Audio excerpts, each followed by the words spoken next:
Page 88. Track 30. Listening 3.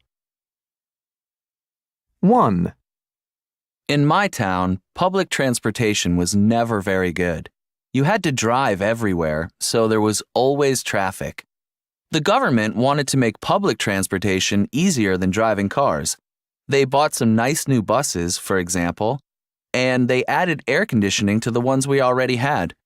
They also began offering lower bus fares on the weekends, so more people would be encouraged to try the new buses. They raised taxi fares too.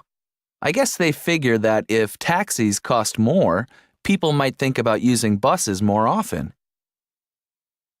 2. Well, the problem was that thousands of people drove into the city centre every day, and there weren't enough parking spaces. So the government wanted to make parking easier. But they didn't build more parking garages. Instead, they tried to keep cars out of the city centre. Recently, they started making people who drive their cars downtown pay a daily fee. You have to pay $10 if you want to drive your car into the centre between 8 a.m. and 6 p.m.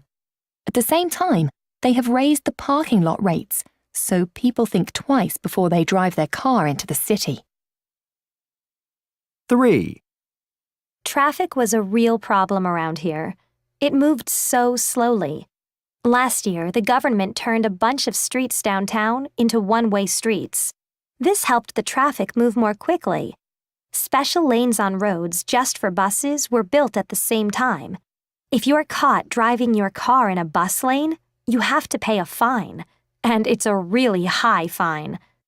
Also, they passed a law last year that says you can only drive your car downtown 3 days a week.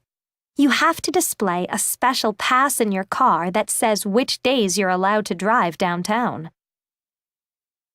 4. Air pollution in our city was a huge problem, and we really needed to lower it. I guess that's why the government started putting special bicycle lanes on the streets downtown. That way, people can ride their bikes to work instead of using their stinky cars. They also made a rule that says there must be at least 2 people in your car if you want to drive downtown during the week. They also ordered these amazing new pollution-free buses. They use electricity, so they don't put anything bad into the air.